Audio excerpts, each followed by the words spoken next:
Pierce, thanks. Good evening, everyone. It is 10 o'clock here on the East Coast, and we begin tonight with breaking news. In the Colorado tragedy that raises some very troubling questions, was somebody in a position to sound a clear warning about the alleged shooter? Somebody with both the expertise and the duty to see trouble coming. Did that somebody drop the ball? 12 people we know died in the shooting at the Century 16 Theater in Aurora, Colorado. Dozens more were wounded. Question is, could all of that have been prevented? We have some very big questions tonight, some new information tonight. John Ferrugia is a investigative reporter for CNN Denver affiliate KMGH. He joins us now with the latest. John, give us a timeline here. You've learned some information about the alleged shooter and concerns his psychiatrist actually had about him. Well, Anderson, in the first 10 days of June, a number of things were going on. Give you a timeline here, kind of set the scene. On June 7th, the suspect in these shootings was to take an oral exam. He's in the PhD program, the neuroscience program of the University of Colorado. He took this oral exam. It was a preliminary oral exam, and he didn't do well on it at all. Secondly, he had to find a mentor to continue in this neuroscience program. We're told it's unclear he could find a mentor. On the 7th, on June 7th, the same day that he basically failed that test, he went out in the afternoon and he bought an AR-15 assault rifle. It was in that afternoon that we know that he certainly was, or around that period, he was certainly talking to his psychiatrist, who was Dr. Lynn Fenton. Now, we don't know what those conversations were, but we know during that period, which seemed to be a very high-stress period for him, something that he said to his psychiatrist caused her to contact the University of Colorado Threat Assessment Team. Now, that Threat Assessment Team was formed in part with her help, and she's on that team. So she's a member, she helped form the team. She contacted several of her colleagues on that team. We don't know what she told them. We don't know what triggered her to call them. But they decided, after a day or so, not to convene, and the reason is because 3 days after he failed that test and bought that AR-15, on the 10th of June, he dropped out of school.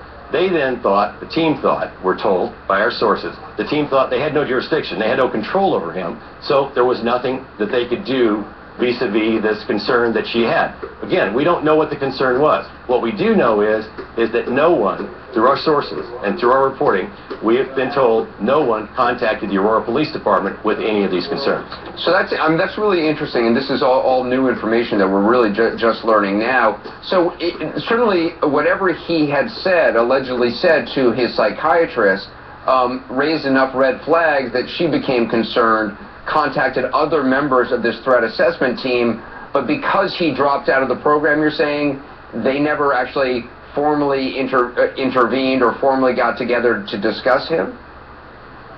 That's correct. Our reporting through our sources says that essentially in the process of considering what Dr. Fenton was telling them, at that point, during that period of time, he dropped out of school. They then thought, well, we can't really, he's not a student anymore. We're the threat assessment team for the University of Colorado. There's not much we can do. We either don't have jurisdiction or what do we do? He's not coming here anymore. As a matter of fact, 2 days later, after the 10th, his access card was cut off. He couldn't come back to the campus and get into any of the labs or the areas where he was working. But Anderson, be clear on this.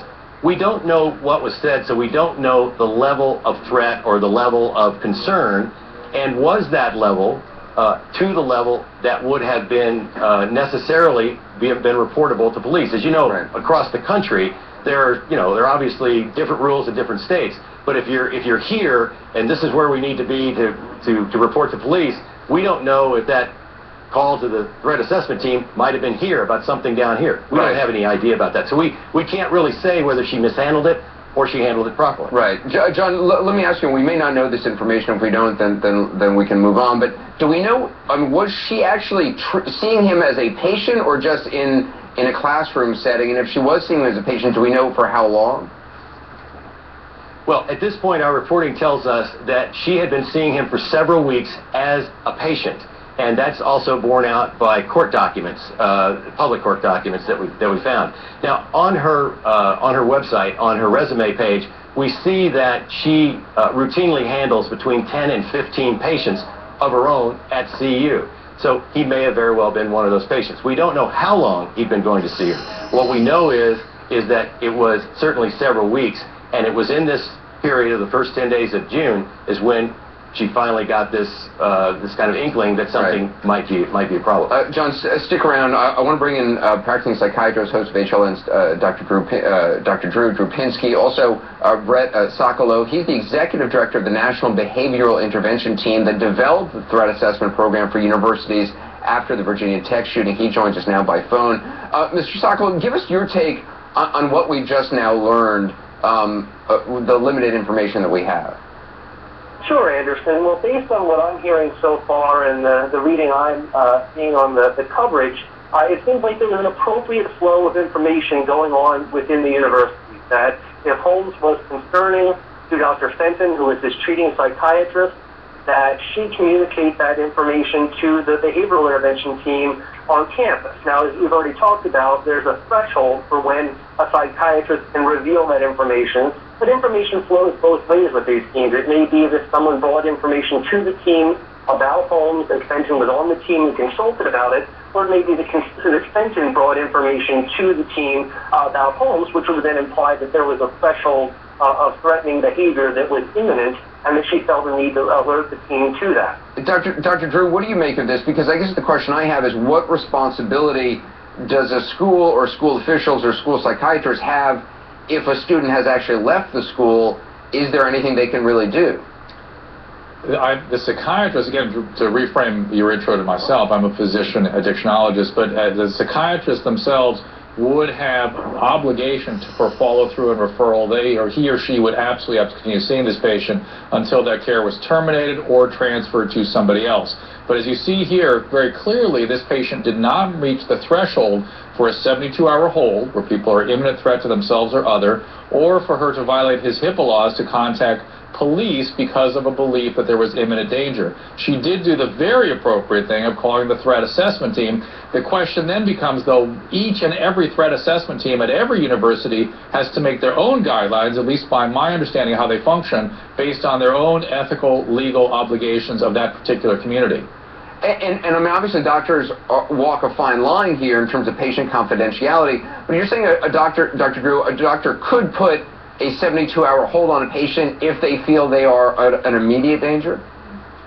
Yeah, she would have an absolute obligation to do that. I can pretty much guarantee you that there was not sufficient evidence to suggest that should have happened, or something called a terrace-off, where people are ruminating about specific harm to specific people, where you notify people that that's a potential in the future to protect themselves. But the fact is, she did what was appropriate within that community, which was to notify threat assessment. Mr. Sokolow, I was interested to read, I think I read in USA Today just a short time ago, that as many as 80% of colleges now in the United States, in the wake of Virginia Tech, have threat assessment teams. Is it really that widespread? Oh, it absolutely is, Anderson. It became very clear after the shootings at Virginia Tech and Northern Illinois that there was one mechanism which really was the most effective preventive, and that was to bring a team together which would help to assess these risks. You know, every person who threatens this kind of violence almost always engages in what's called leakage, which is, you know, dropping of crumbs before they act. They give clues. And so in any college community, we pick up on these clues, we pass them along to the team does an accurate assessment, and then takes appropriate action. And that's a model that's become incredibly commonplace. Dr. Drew, is a psychiatrist, if a patient is a college student, do they have any obligation or ability to tell that person's parents, or because the person's over the age of 18, are they not allowed to? Again, this depends on the level of threat, the level of imminent harm, and it depends on the institution. Some institutions, the HIPAA laws that the rest of us are protected by aren't as stringently applied. There are other laws applied that pertain to so-called student records. So it's actually a very complicated, at least from my perspective, as someone who doesn't work in that every day, looking at it from the outside in, it looks terribly complicated to navigate through that system, and each system is different. John, in terms of, and again, we may not know this in terms of the reporting, is this the same psychiatrist that the suspect allegedly sent a notebook or a packet to with some disturbing details in it? Yeah, that's correct. That is the same package that police recovered. It was sent to Dr. Fenton. One thing I wanted to add here about something we don't know, Anderson. I think it's very important that we mention this.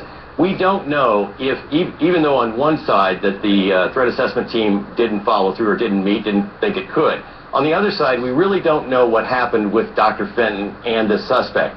Did she meet with him after he left the school on a private basis? Did she refer him to some other psychiatrist, as one of your guests just said? It might have done that. Those are things we don't know. So it's very difficult to make an assessment as to whether, exactly, to say that she handled this correctly or not. She may have handled it very correctly. We simply don't have those answers. Right, and that's an important thing to point out. And the very fact that she raised red flags and called other threat assessment members, that is certainly at least a good indication of taking the right steps. And I think Dr. Drew agrees with that. I appreciate all your joining us, John Ferrugia. I appreciate your reporting. Brett Sokolow and Dr. Drew Pinsky, thank you so much. Let us know what you think. Follow me on Twitter right now, @AndersonCooper. Let me know what you think about these latest developments. We also have more breaking news.